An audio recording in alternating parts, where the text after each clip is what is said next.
Yeah, I'll react to that, sure.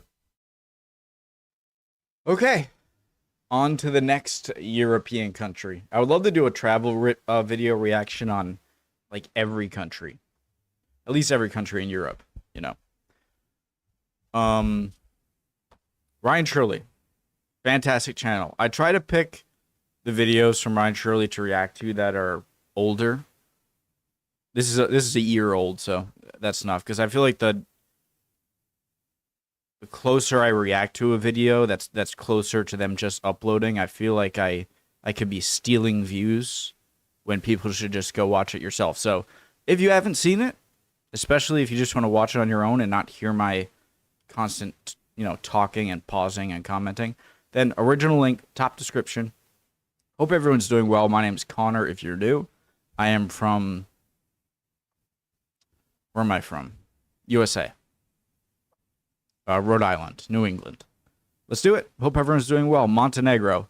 So Montenegro, Negro Black Mountain, Black Mountains. Or would that be Montenegro? I don't know Montenegrin. Do they speak? Is Montenegrin a language? Okay, Montenegrin. A Serbo-Croatian language, part of the South Slavic language group. Slavic countries still confusing me, especially the Balkans, but I am learning. That's the reason I watch videos, is to learn. It's fun. So, let's go, guys. Long enough intro. What's up, guys? Hey. My name is Ryan, and I recently returned from exploring Montenegro, and I want to share with you my favorite places. So here's my Montenegro top 10. It seems like anything on the Adriatic is beautiful. Just anything. With Adriatic coastlines, pristine rivers, and mountains comparable to the Alps, Montenegro is one of the most underrated places in Europe. From the scenic town of Perast to the mountains of Durmitor, Montenegro has so many incredible places to explore. Let's start this video off at Kotor. When people think of Montenegro, Kotor might be the first place that comes to mind. Located in what some consider to be Europe's southernmost fjord, Kotor is one of the most It's beautiful. I'm just wondering what the purpose is of this giant man-made... Is that just for docking? Just looks like a giant dock, so maybe for like cruise ships or... Located in what some consider to be Europe's southernmost fjord, Kotor is one of the most well-preserved medieval old towns in all the Balkans. You can walk up. I'm pausing too much already, sorry. Those look like very old walls. The history of Kotor is fascinating. From the early 1400s until the end of the 18th century, it was part of the Venetian Republic, which influenced much of its architecture, which stands today. It's grown in popularity over the years, and it's a popular cruise ship stop. Now, I really enjoyed walking through the medieval old town. There was lots of beautiful architecture and alleyways to explore. I also enjoyed walking on the boardwalk on Kotor's beach, and it was really nice and relaxing area. One of my favorite things that I did during my time in Kotor is hiking up to the fortress. It's an extremely impressive feat of architecture. The fortress dates back to the 6th century and was added on to throughout the ages. Now, the trek up to the fortress was no joke. It cost about 8 years. 6th century. So was that a Byzantine wall? Or did the Eastern Romans not stretch that far? Still, 6th century. Insane. Euros to enter the ages. Now, the trek up to the fortress was no joke. It cost about 8 euros to enter, and it took me about 45 minutes of walking up 1,350 steps. On the way up, you get some great views of Kotor and the bay. I really like this church that was about a fourth of the way up. It created a perfect composition with the bay in the background. After sweating my guts out, I reached the San Giovanni Castle on the top. I mean, the castle itself wasn't anything amazing, but the views up there were incredible. Just be prepared for the workout to get up here. Now, if you're not up for the hike but still want a great view of Kotor, you can drive up the Serpentine Road that has 16 hairpin turns. It can be a tight drive at times, but it's 100% worth it. You just get an incredible panorama of the Bay of Kotor. Now, if you keep driving in that direction, you reach the Mausoleum of Niegos. It's located about an hour's drive from Kotor, and it's this beautiful memorial where the Prince Bishop of Montenegro is buried, who passed away in 1851. It costs about €8 to visit the mausoleum. You'll have to walk up over 400 stairs to reach the top. You'll be greeted with phenomenal views, and then there's this really nice lookout area. After, we're going to head over to Budva. Located about 30 minutes from Kotor, Budva is this beautiful town built on the Adriatic. It dates back over 2,500 years when a Greek trading post was established here in the 6th century BC, making it one of the oldest settlements on the Adriatic coast. My favorite feature of Budva is its old town. Similar to Kotor, Budva was part of the Venetian Republic starting in 1420, and they had control of it for about 400 years. They fortified the city. 2,500 years is so crazy. If you've seen me watch other travel videos about European countries, you probably heard me say this before, but over here, if something is from the 1800s, that's old. 1700s is crazy old. If you do get something from the 1600s, which is rare, crazy, 2,500 years. With medieval walls to protect against the Ottomans and other enemies. Today, Budva stands as one of the most popular destinations to visit in Montenegro. What's also great about this city is that it's close to so many places. Very interesting geology. Is this volcanic?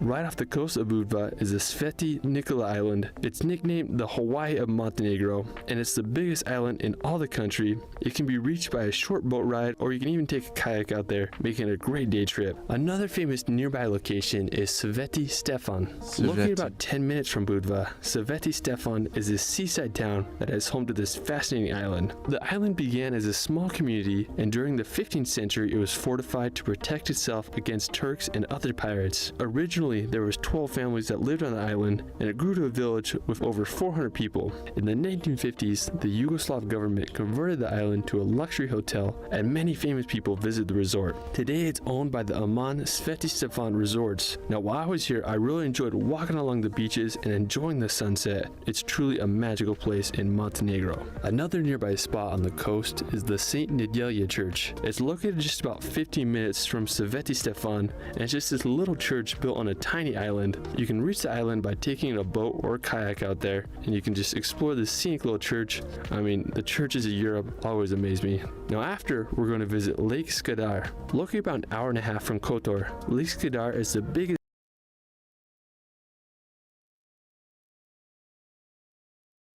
lake in the Balkans, and it's shared by both Montenegro and Albania. My favorite feature of Skadar is the Sreno Jevica.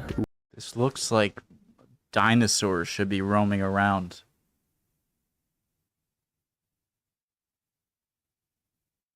If I hadn't just been told, and you an hour and a half from Europe always amaze me.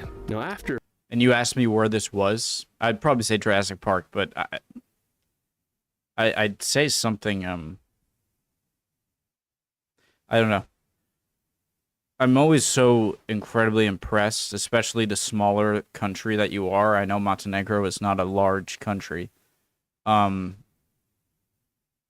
when you have a lot of diversity in landscape in that small of area, so cool. We're going to visit Lake Skadar. Located about an hour and a half from Kotor, Lake Skadar is the biggest lake in the Balkans, and it's shared by both Montenegro and Albania. My favorite feature of Skadar is the Sreno Jevica River that empties into the northwestern part of the lake. It is the Sreno Jevica River. How do you... Sreno Jevica. Sreno. Srinojevica? that empties into the north. My favorite feature of Skadar is the Srinojevica River that empties into the northwestern part of the lake. It creates the most bizarre landscape with green vegetation contrasted with these cone-shaped mountains. I mean, it's one of the most unique landscapes. It doesn't even feel like you're in Europe. Now, you can get a wonderful view of the river and the lake from the Pavlova Strana viewpoint. I mean, it's such an incredible spot. Now, afterwards, we're going to visit the capital of Montenegro, Podgorica. Located just 30 minutes from Lake Skadar, Podgorica is the biggest city in Montenegro. During the Middle Ages... Oh, I love these trees. They always remind me of like the Roman Empire. I think because I originally saw them from Gladiator, the movie, Russell Crowe. Just 30 minutes from Lake Skadar, Podgorica But these is the biggest city in Montenegro. During the Middle these types of kind of skinny, tall pineish trees, they just make me think of Rome, and obviously it's a tree native to the middle northern Mediterranean. Ages, Podgorica was positioned between the crossroads of several trade routes, and it grew to become an important city. Today, Podgorica is a beautiful place. Since Montenegro declared independence in 2006, Podgorica is one of the newest capital cities in the Rhode. Now, if you want... From who? I know there's a lot of Balkan... how do I say this? Like some not so friendly interactions with Balkan countries. But 2006. Were you a part of Albania? Were you part of Serbia? Were you part of Croatia? Want to explore some of Montenegro's mountains, you can head up to Durmitor. It's located about a 2.5-hour drive from Podgorica, and it offers some of Montenegro's best Go to hell. Nature. One of my favorite places there is Bobotov Kuk. It's the highest place in the Durmitor Mountains in all of Montenegro, with a height of 2,523 meters, and it can be summited by taking a 10-kilometer trek that takes anywhere from 4 to 5 hours to do. When you reach the top, you'll be rewarded with stunning 360 views that extend into neighboring Bosnia and Herzegovina. Another impressive... So at what country do the Alps stop?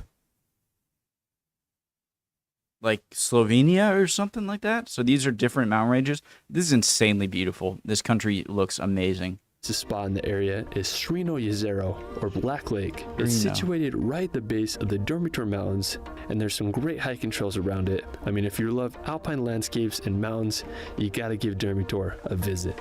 Afterwards, we're gonna head to Piva Lake. Now, located about an hour from Durmitor, Piva Lake is this massive reservoir with arms extending into the nearby canyons. The color of the lake is such a striking blue color.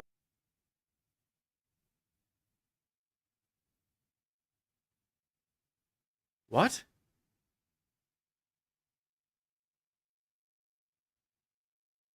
With the contrast of the green mountains, there's a bridge that crosses the lake, making for a scenic drive. Okay, but why is it so blue? Afterwards, we're going to visit the Đurđevica Tower Bridge. Completed in 1940, the Đurđevica Tower Bridge is made up of 5 arches that span across the Tower River. At the time of its completion, it was the biggest concrete bridge in Europe. During World War II, it served as a strategic point because it was one of the few ways to reach northern Montenegro, so the Italian offenses overtook it in 1942, but the opposing Yugoslav... Yeah, well, Montenegro was in Yugoslavia at the time, right? And I know Yugoslavia resisted German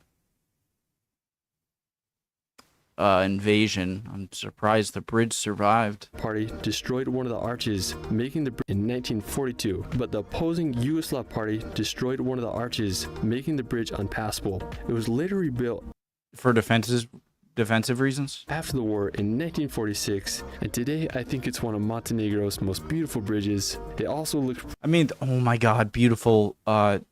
New England is really known, where I'm from, is really known for great, like, these colors changing and, you know, mid-fall, mid-autumn, like late October. And you have that too. I was going to say something though. Oh yeah, 46. And today imagine trying to traverse this with an army. Like, how do you get a tank over this area? How do you do it? You can't. I think it's one of Montenegro's most beautiful bridges. It also looks pretty enchanting during the fall when the fog fills the valley with the autumn colors. It's such a magical place. Afterwards, You guys have so much for such a small country to to visit the mountains of Prokletije. Located right on the Albanian border, the mountains of Prokletije are absolutely incredible. They remind me of a miniature version of the Dolomites. One of my favorite places is Valenica. It's located basically on the border between Montenegro and Albania, and to reach it, you can get there by making about an hour hike from the Grubaje village below. You'll just get an astounding view as you look at the mountains that are across the valley. And it's just this beautiful cathedral of a rock. The mountains of Montenegro are truly on another level.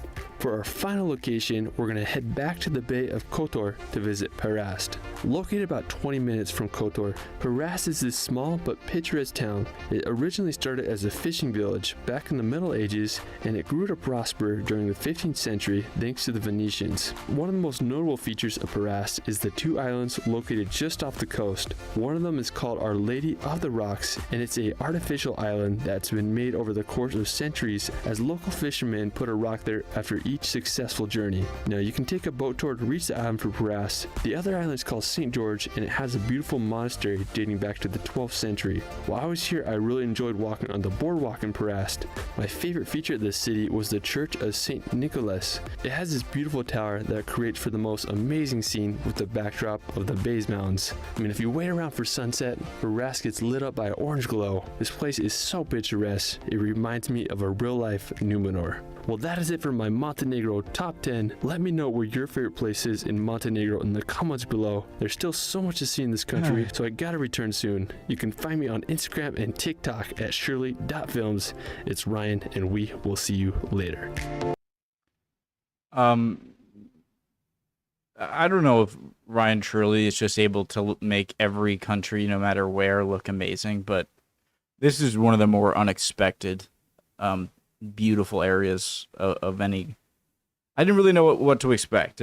I did expect, like, you probably to seem a bit like Croatia. You're on the Adriatic. The mountains are way higher than I picture them to be. Your coastline is absolutely stunning. What even is this? Beautiful video. Hi guys, anyone from Montenegro or anyone at all. Hey guys, love y'all. Hope you're all doing well. Would appreciate any answers to any of the questions I had, any comments at all. And hopefully I'll see you guys next time, all right? Bye.